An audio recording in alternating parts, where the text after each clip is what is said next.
Hello everybody, this is the first feedback video on week 4's material about the American Revolution and Revolutionary War. This video is going to be about the chapter reading and the questions I set you based on that. The first question was about the issue of taxation. Why, despite paying less tax than people in Britain and Ireland, were the colonists so upset by the issue of taxation? Well, you've probably all heard the famous expression, and a lot of you quoted it in your answers: no taxation without representation. This is a principle that the Parliament in Britain had no right to tax the colonists when the colonists were not able to send their own representatives to sit in that Parliament. The idea was really expressed by James Otis, who wrote a work which expanded upon this idea that Britain had no right to impose taxation on those who were not represented in Britain's Parliament.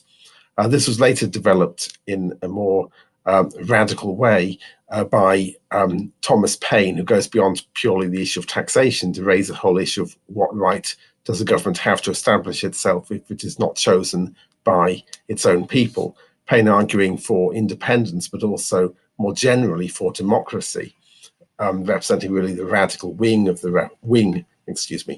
revolution. Related to the issue of taxation were also practical issues. Economically, it impacted on the merchant class, who were particularly important in developing the Patriot cause in places like Boston, the cities on the eastern seaboard. The Stamp Act could be seen as an attack on freedom of speech, because any newspaper had to pay this very heavy tax to be published, so it could be seen as controlling people's press.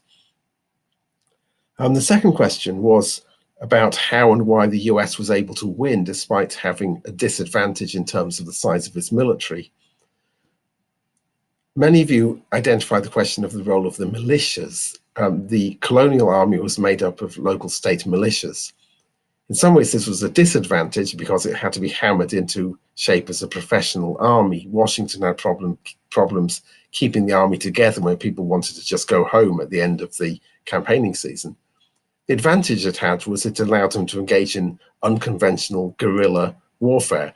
The correct spelling of guerrilla you will see in the subtitles to this. It's not the same spelling as the great ape, the gorilla. It comes from a Spanish word meaning a little war, meaning an informal war, not fought in formal battles, but informally by groups like the militias in the American Revolution.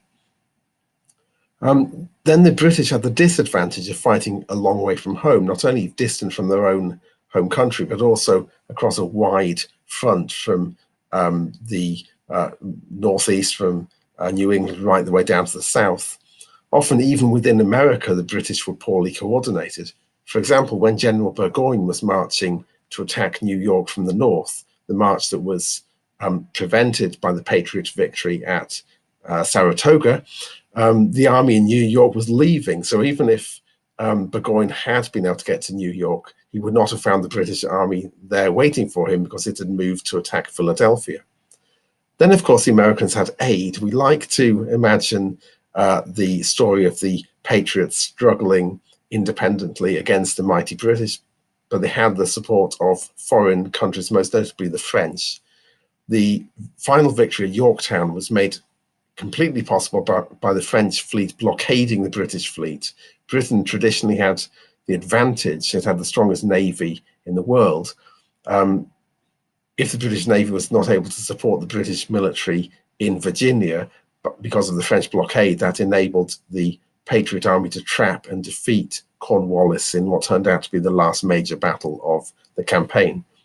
I'm going to end it there because I don't like to make these more than about 4 minutes, so I'll address the third question in a separate video.